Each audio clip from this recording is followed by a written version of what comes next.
सभी दोस्तों को प्रणाम। परम पूज्य गुरुदेव परम वंदनीय माता जी सूक्ष्म रूप से विद्यमान हैं दोस्तों, और सतत हमारा मार्गदर्शन और ऊर्जा हमें देते रहते हैं। परम पूज्य गुरुदेव की युग निर्माण योजना, जो एक नए युग का निर्माण करने का गुरु जी का संकल्प, गुरु जी का युग निर्माण की हम बात करें तो युग निर्माण का मतलब ये है कि जो आज धरती पे मानव 6-6.5 अरब लोग रहते हैं, ये 6.5 अरब लोग जो जिंदा इंसान धरती पे रहते हैं, ये अपने पूरे जीवन काल में जब पैदा होते हैं, फिर थोड़े बड़े होते हैं, फिर युवा होते हैं, फिर प्रौढ़ होते हैं, अंत में वृद्ध होके और मर जाता है ये शरीर और आत्मा निकल के चली जाती है। तो निर्माण करना है, निर्माण हमेशा यहाँ पर निर्माण करने के लिए ही मानव का जन्म होता है दोस्तों। निर्माण ये सतयुग के बाद से आवश्यकता पड़ी। यहाँ धरती पे जो प्रथम मानव धरती पे आए तो सतयुगी समाज था दोस्तों, और वेद जो अनादि है, जो सनातन है। सनातन मतलब जिनको कोई डेट नहीं है, जब उनको किसी ने बोला था, वो सनातन है, पहले से ही है और अभी भी है और हमेशा आगे भी रहेगा, उसको सनातन कहते हैं। तो हमारा वेद जो सनातन है और विश्व की सबसे प्राचीनतम पुस्तक भी है, आप इसको पुस्तक अगर कहें तो इससे प्राचीन पुस्तक दुनिया में कोई नहीं है। तो जब श्रेष्ठताओं का मानव के साथ साथ यहाँ 84 लाख प्रकार के जीव जंतुओं को यहाँ पे पैदा किया गया है, तो दोस्तों यहाँ सबसे पहले मानव के सामने जो प्रश्न आता है, समस्या आई है, वो है ईश्वर है या नहीं है, भगवान है या नहीं है। तो यहाँ हम जानने की कोशिश करेंगे दोस्तों। जितनी भी चीज़ें आप देख रहे हैं, ये जितने भी अनुभव में आपके चीज़ें आती हैं, ये सब क्रिएशन हैं। ये मेज़ है, कुर्सी है, ये सब घर है, ये गाड़ी है, ये जो भी आप देख रहे हैं, जैसे ही पेड़ है, नदियाँ हैं, ये जितना भी आप देख रहे हैं, तो ये सब ये क्रिएशन हैं।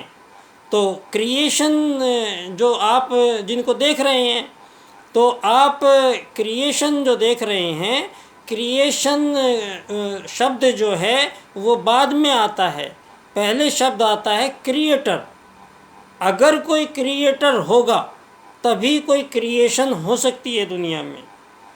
दोस्तों गौर कीजिएगा, क्रिएटर शब्द के बाद ही उसमें स्पेलिंग्स लगा के और क्रिएशन बना है।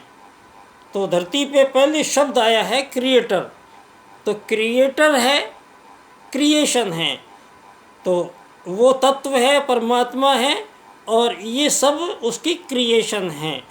तो परमात्मा का रूप आत्मा है।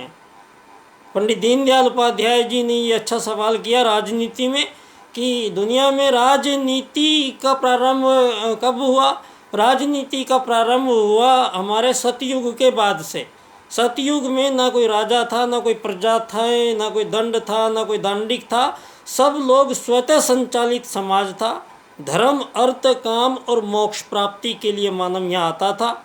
योग में मार्ग का चयन किया गया है, भोग मार्ग का चयन भारत ने नहीं किया है। तो योग मार्ग के अंतर्गत शरीर की जो प्यास है, इच्छाएं हैं, वासनाएं हैं, तृष्णाएं हैं, ये जो शरीर की ये जितनी भी आपकी ये अवगुण हैं या गुण हैं, इनको योग मार्ग में इनको सबको मारना पड़ता है। योग मार्ग में शरीर की इंद्रियों से उठने वाले सुखों को रोकना पड़ता है। तो क्यों? क्योंकि धरती पे विशेष लक्ष्य लेके आया, मोक्ष पाना है। तो मोक्ष कब पाएगा? जब दीनदयाल जी कहते हैं परमात्मा का एक अंश आत्मा धरती पे आता है, एक शरीर में प्रवेश करता है, और ये शरीर पहले छोटा होता है, फिर अपना उम्र के साथ साथ ये बड़ा होता है, और फिर जवान होता है, बूढ़ा होता है, और फिर ये मर जाता है। तो दीनदयाल जी कहते हैं जो ये शरीर मर गया, गल गया, वो तो आप नहीं है, आप तो अभी भी हैं। तो दीनदयाल जी कहते हैं कि मानव का जो ये शरीर है, ये यहाँ धरती से हमें जो मिला है, पंच तत्वों का बना हुआ है, ये बड़ा विशेष बनाया है, ये जादुई है, ये चमत्कारी है। लेकिन इसको यूज़ करने की, इस मशीन को चलाने की क्या तरकीब हो। तो दोस्तों ये तरकीब परम पूज्य गुरुदेव ने सारे विश्व के सामने ये बताया है कि आज जितनी भी गौ हत्याएं हो रही हैं, गौ मांस खाने पे लोग लगे हुए हैं, तो आज कितना बड़ा अपराध मानव कर रहा है कि शाकाहारी प्राणी होने के बाद भी हजारों सालों से सारे जीव जंतुओं को काट के खा रहा है। ईश्वर ने जबकि मानव को यहाँ पर सबकी रक्षा करेगा, सबके विकास करने में सहायता करेगा, ये वचन दे के बैठा हुआ मानव और उन सभी जानवरों का भक्षण करता हुआ दिखाई दे रहा है दोस्तों। तो आत्मत सर्वभूतेषु और वासुदेव कुटुंबकम, वेद सूत्र जो हमें बताते हैं कि जब भी मानव भटकेगा तो आपको ये दो सूत्र आपको दिशा देंगे। दोस्तों धरती पे सतयुग के बाद में आप लोगों से चुनाव किया, आप लोगों ने चुनाव किया, तीन चीज़ों का चुनाव किया। आपने धर्म या अधर्म का चुनाव किया, आपने नीति या अनीति का चुनाव किया, आपने राजकता या अराजकता का चुनाव किया। तो आपने राजकता का चुनाव किया, धर्म का चुनाव किया, नीति का चुनाव किया। तो तब दुनिया में पहली राजनीति भारत ने दी, धर्म आधारित राजनीति। मनु धरती के पहले राजा थे। धर्म अर्थ काम मोक्ष पाने का विधान के साथ ये मानव का संपूर्ण तो परिचय और संपूर्ण